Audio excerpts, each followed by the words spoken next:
You know, I go off to these areas and do the Prayer of the Heart workshop and usually give the Sunday lessons. And as I said to a couple of classes this week, it's remarkable because they act as if somebody really special has come. And then when I come back home, you all look at me as if, well, there she is again.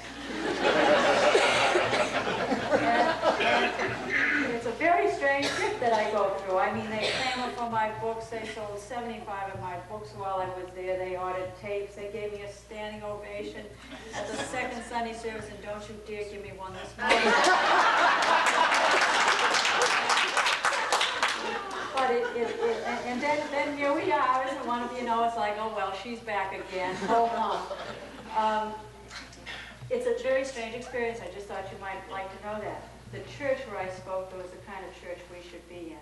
They've done a gorgeous job of creating an atmosphere of a circle. And so they have probably 350 seats. And when you can walk across a broad stage, and then there are seats here. There are rows of seats there, and there are rows of seats here. So you can use the whole thing to talk and walk right into the people. In fact, in this church, and this is the potential for us, there is nobody who is any further away from me than that first row of balcony seats, and it seats nearly twice what this room seats. Is that a Unity Center? That's a Unity Center. And I brought back the design.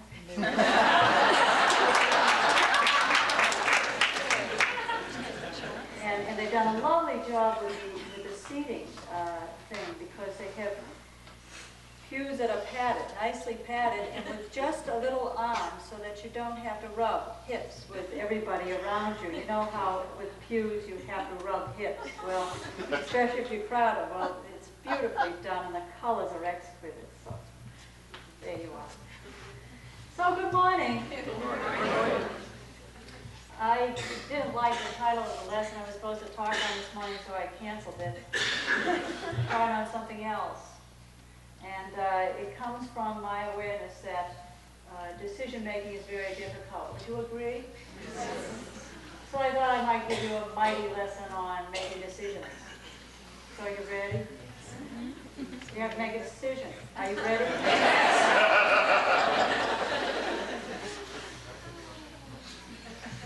To do it, I'd like to share with you 4 profound, exquisite, noble pieces of writing in the Bible.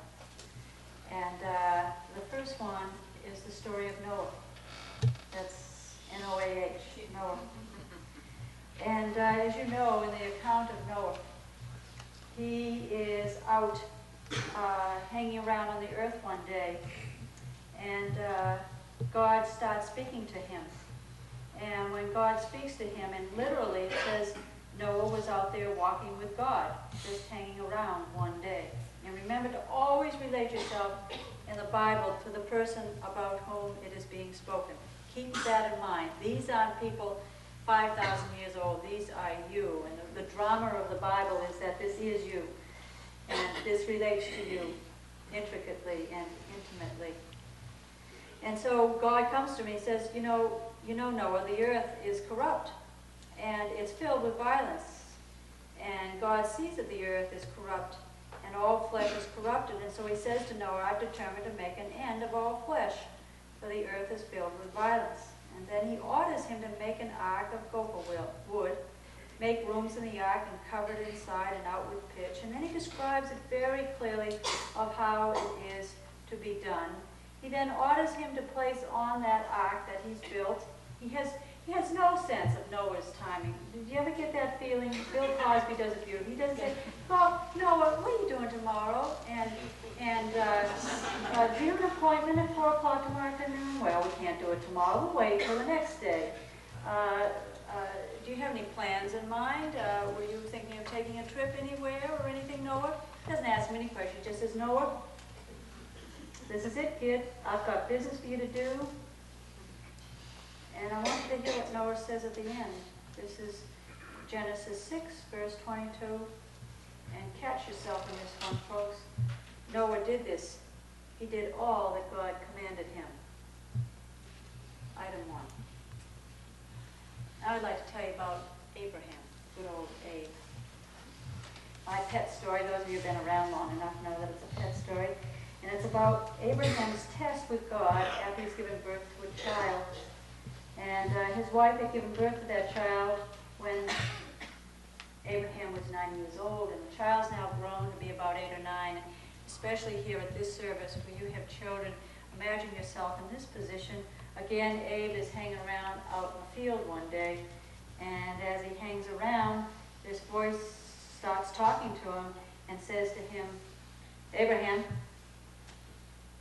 And I'd like you to hear Abraham's response. He says, here am I.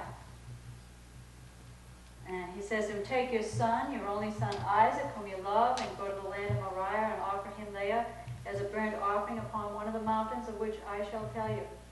I'd like you to hear the response from Abraham. It's an action.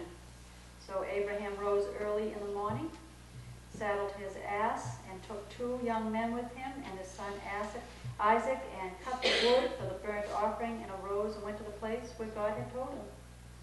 And on the 3rd day, Abraham lifted up his eyes and saw the place afar off.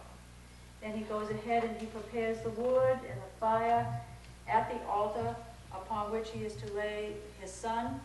And at this point in the drama, after the son is laid on the altar and bound upon the wood, Abraham put forth his hand and took the knife to slay his son, at which point the angel of the Lord called from heaven and said, Abraham, Abraham, who again responded simply with the words, here am I.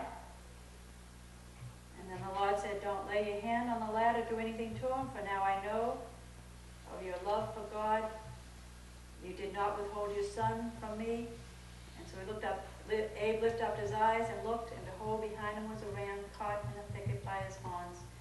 Abraham went and took the ram, offered it up as a burnt offering instead of his son. That's twice. That's 2, 3. And it feels awfully hot in here to me. Yeah. It's liquid hot in this room.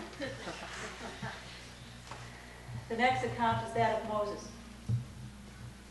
In this instance, Moses also has been a simple man hanging around out in the woods. They're always in the woods. And if you take woods and you play with woods and think of woods as not being physical woods, but just you and I hanging around the woodsiness of our consciousness, wondering, who am I? What am I supposed to be doing here on earth? What's happening with my life? How come I don't make any moves? Where am I going? What am I about? In this instance, Moses is keeping his flock for his father-in-law, Jethro. You think you've got problems. Can you imagine caring for your father-in-law's flocks?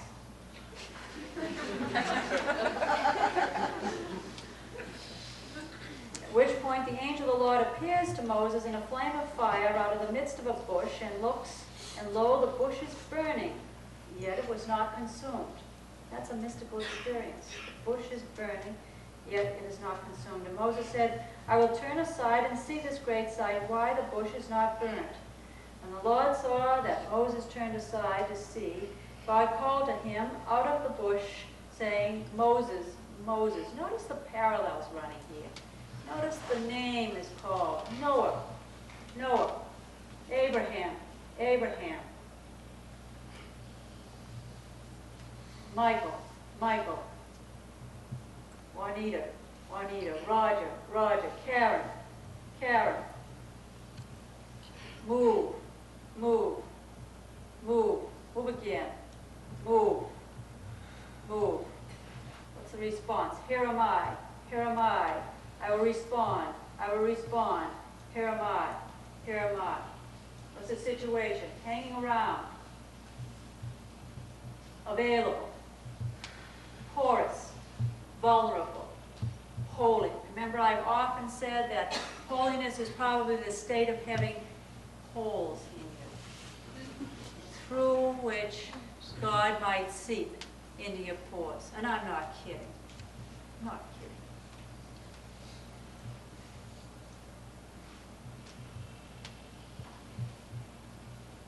Moses says, here am I.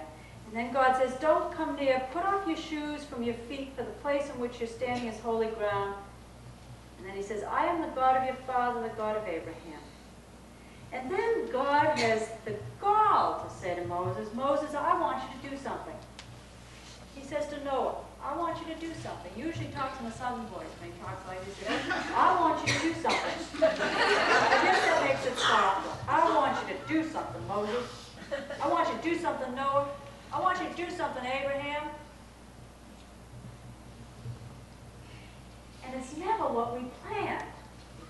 And the funny thing about all of us is when it's never what we planned, we always kind of say, well, how do I figure out God's will? What we're really saying is, it's not my plan. It's always God's will.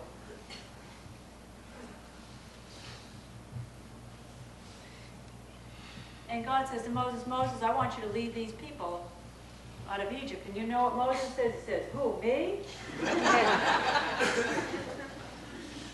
And then he puts up this long harangue saying, but I don't have the ability, I don't have the talent, I don't know what I'm doing. Can you feel that? Can you feel what it would be like if it were you on some mountain one day? And somebody came along and said, lead the American people out of Ronald Reagan's hands.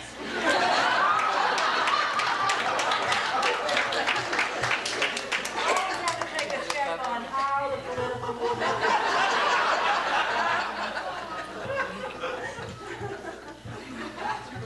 The usual response is, huh?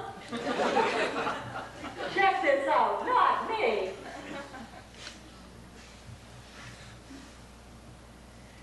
And then, after we get used to the idea, we say, how? God says simple words to Moses. Use me. Moses says, what's that? And God says, just say, I am who I am is you. End of the third account, one more. Incidentally, Moses did perform pretty miraculously. Fourth one, again, and one of my pets is David. I won't read you this account because there aren't any ways to pick out cryptic ideas from it, but in the David account, which takes place in the first book of Samuel, you have an account of David being a simple shepherd boy who goes down to this place where this huge battle is about to occur, and when he gets down near the field, he finds out that everybody is frightened and scared to death of the Philistine Goliath. And so he looks in awe at everybody's fear because he's a prayerful boy. And then when he looks at their fear, he says, why don't you do something about it? And they say, oh, you're just a little shepherd boy. You wouldn't even know what's really going on here. And so he goes back home, and then he comes back and he goes to the king.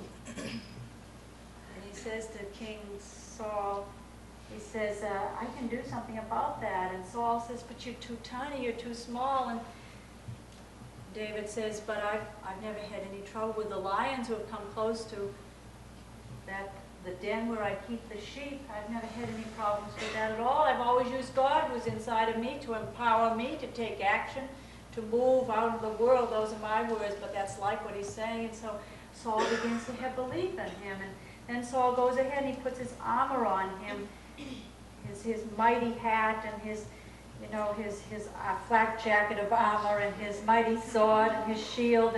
And David womps about it a little bit, and he says, God, this isn't the right thing for me to go out there with Goliath. And so he takes it off, and he picks up his simple little slingshot, the thing that he's used all his life that he feels comfortable with, and goes out in the field, and he kills the giant Goliath.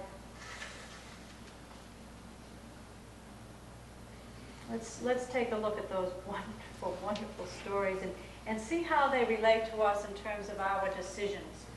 I've already implied it, but look at every single one of them. There is a call that occurs. And for some reason, when that call occurs, for that moment in life, there's something inside that says, I must respond. Now just look at your lives and think about how you all think that you have to make decisions.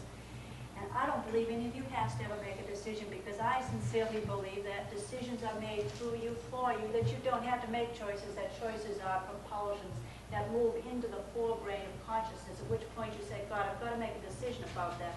But that isn't the truth at all, because the truth is the decision's been made, and you have now been put at the brink, at the edge, and all that's called upon you to do is to act, to move in your behalf. And the rest of it's a waiting game where you think you're making up your mind. Baloney. The call.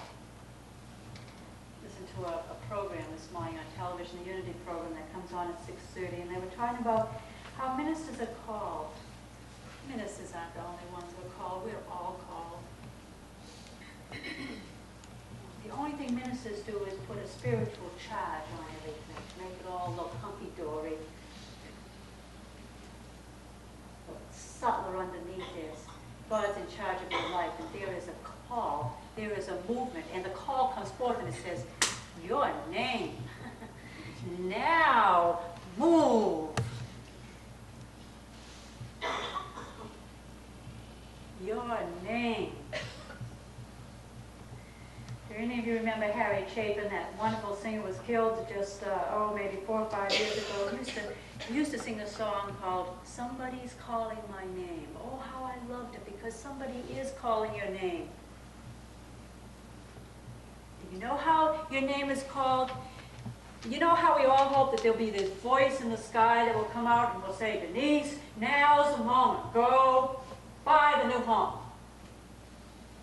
You know, we hope to have a clear signal, and we'll shiver in our boots, or red lights will go on, or Tinkerbell will land, or the jellyfish will jump, or somebody will die, or a will will come through. That's not the way it works. You know how the call comes? It usually comes as a gentle nudge. And usually the nudge is surrounded in a velvet glove of discomfort. And the call comes as some kind of pressure. Feels foreign, or there's an agony that goes with it. Or else it comes as the inability for you to be able to do the usual, what you were always able to do. Have you ever heard that? Well, I've always been able to do my job before. But for some reason I can't do it anymore. I wonder what I'm supposed to do. I wish I could make up my mind. You can't make up your mind. It's been made up. You must respond to the moment. You can't do the usual anymore. You're going to have to do the unusual.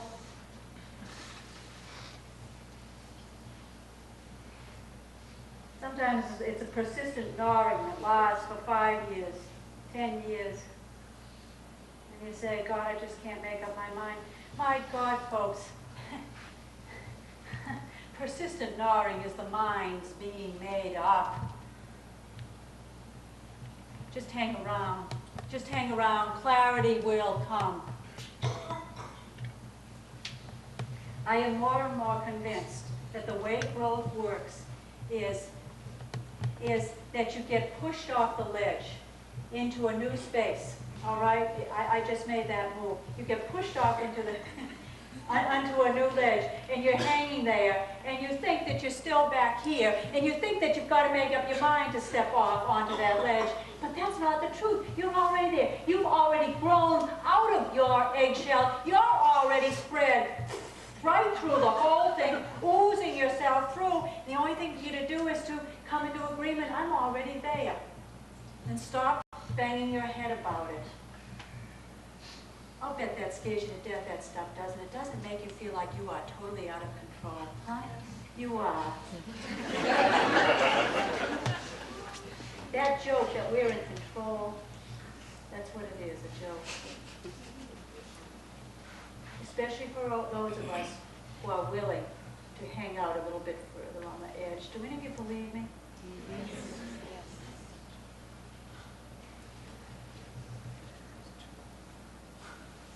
It makes so much easier to let go of the fight of life.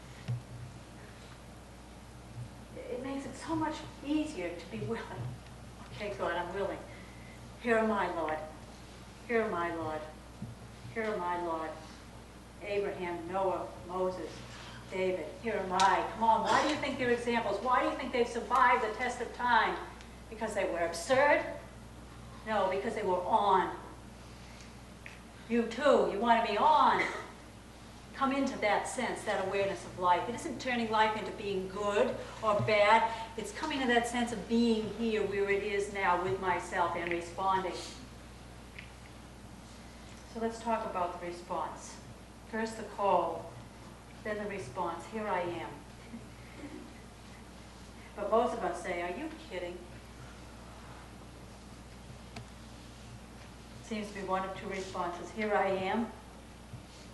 They usually think here I am is only for old folks. You've got to be 90 or over to say here I am. So most of us say, are you kidding?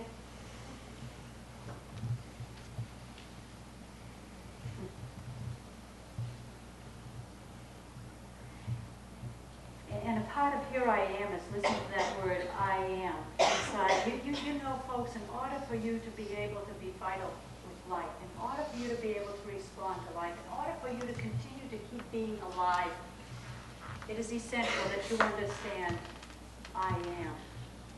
That you understand that you're valuable. I mean, do I have to tell you that anymore? You're valuable. Must I tell you anymore that you are meant to be God's child and express all that God wants for you to express? I mean, must I shake it into you some more so that when life hits you, you respond with, yes, here I am. They talked about that Georgetown team that won last night. I don't know who they beat. Who was it? Georgia Tech. You know about the Georgetown basketball team, don't you? No? Well, the news commentators said about them because they had a tough time with Georgia Tech yesterday, and it's a young team that probably next year is going to be even stronger. And the coach of the Georgia Tech team said, you know what makes that team great? They're confident. Even when they're down, they play with confidence, with brilliance. That's what I am is about, believing in yourself. Having the confidence to know that you're worth something. I believe in you like that. I believe that you're worth something. It really shakes me up and surprises me when that isn't the way you respond. When you respond from fear or from, oh, not me. Are you kidding? You want me? You mean God would designate me to do something important in this world? Yeah, always, every minute.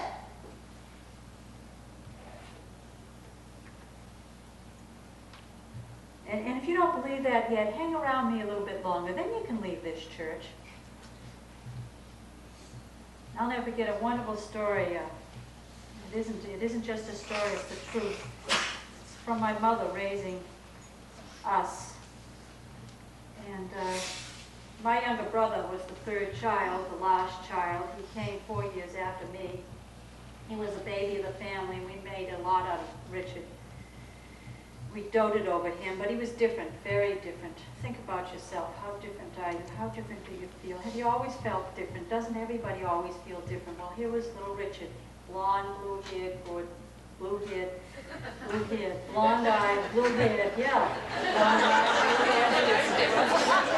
Blue-haired, blonde-eyed, blue-eyed, blonde-haired, and he got to be 6 years old. He went to school where his older brother went to school, only there was one thing about Richard that wasn't so great. In the world's eye, Richard wasn't so smart. And furthermore, he didn't like school, but he had an older brother and an older sister who were really very smart. And here he was in the first grade, and his older brother was in the sixth grade. They were in the same school, and Richard wasn't behaving like everybody else wanted him to. So they got down on him, and Miss Burns, this rather large cherub of an older lady, scolded him. And she sent him home to his mother one day, and she said, you go home and tell your mother that you ought to be like your brother Don. So he came home totally in tears. And there was my mother, ready, with the spirit of I am, which she gave to us intimately, so much so we got disgusting. We had to work on not being so confident. Everybody's got to work on something, you know. She picked him up in her arms and she said, you go back tomorrow to Mrs. Burns. You make sure that you go right up to her and you tell her that if your mother had wanted another Donald, she would never have given birth to you.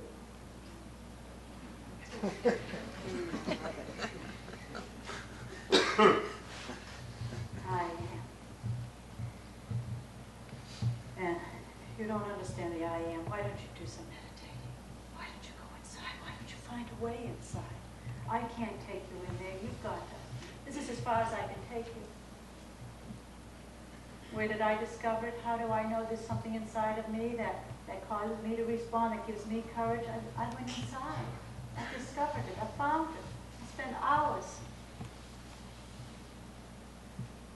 The call, the response, and then the appeal. So often when a decision has been made through us, we keep looking for the decision to be made through us. Haven't you noticed that? We keep saying, well, what am I to do? And it's classic, you see. There's the desire in Noah for the complete structure to be given him. There's the desire in Abraham to have the complete truth, the desire in Moses to be told how to do it. Well, that's classic. That's quite natural. But the appeal within us that happens in these stories is that we usually want a deeper clarity. And the deeper clarity is simply use the material at hand that you have and use it. I think that's why David is so wonderful in my mind, because what does he do? He won't take anybody else's arm, and he just goes out there with what he has, his slingshot and his stone. You know, folks, if when I went out talking, I tried to be somebody else, I wouldn't be very good at it. All I've got is me. And you know I'm not gorgeous. I know I'm not classic. I know I'm not even a genius. All I've got is me. All I've got is my life, my experience, my drippings, my sweat, my conclusions, my convictions, and I take them with me, and that's how I carry out the decision. Use what you have. That's all you've got. How simple, how simple. And notice how they come to the clarity of these decisions. They come to them simply with their God. Each man here is prayerful. I looked for a woman model. I couldn't find one. I'm sorry. Those are from patriarchal times. But whether it be a man or a woman, they are prayerful people. And through their prayer, they are led to their depth.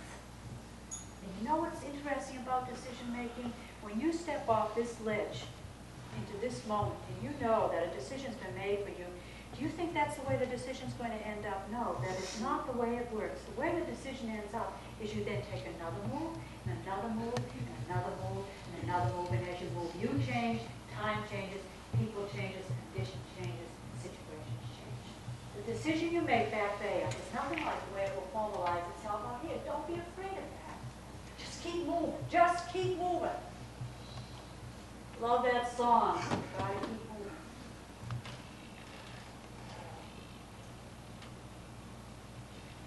So the listening process, you know what, somebody came up to me last week and she said, I keep listening for the move I'm supposed to make. And she keeps looking to me, is this the right decision? I can't tell you. All I can tell you is use the material of your life prayerfully and keep listening deeper. Can you see that? Keep listening deeper. And what's deeper? Deeper involves time, it involves your soul, it involves your growth. The day my father was fired from his job after 38 years, all he, whoops, thank you, now you get plucked in the eye, put minus against minus, just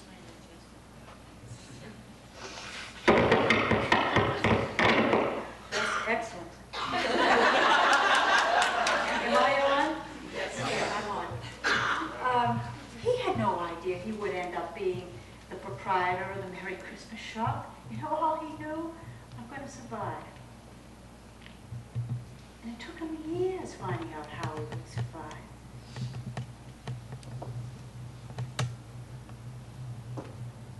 You see, that's transformation. In the case of Isaac, the consciousness with Abraham moves from Isaac to the ram. Can you see that? In the consciousness of Noah, the carpenter becomes the ark. Can you see that? In the case of Moses, the burning bush becomes a symbol for movement. In the case of David, a shepherd becomes a leader. That's transformation, that's time, that's movement. And that leads to the final part of the decision, which is the response of elegance. If you must move in your decision based upon complete information, you will never move.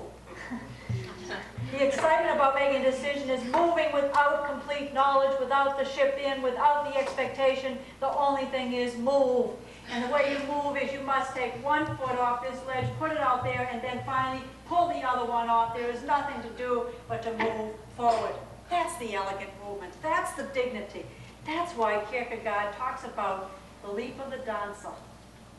It says the leap of the dancer is the willingness to take both feet off the ground and to leap into the air without knowing whether you're going to fall or whether you're going to land gorgeously, and only be involved in the leap.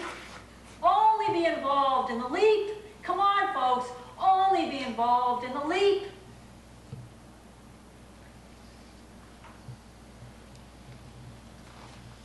It's much better to die trying than to just plain die.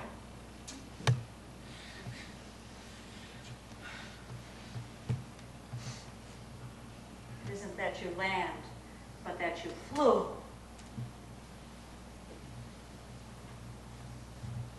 I love the ending of the Cuckoo's Nest. Right? That's the ending of this story. What happens through the conviction of whatever his name was, what? That Indian guy gains a sense of his power. And what does he do? I mean, that is so symbolic, that move. He picks up that tub. What does he do? He flies through the window. What does he leave behind is insanity. And that's us. You make a decision. You leave behind that which once was sane has now become insane. You fly into what another would call insanity so that you might become sane again. And all that's important is that you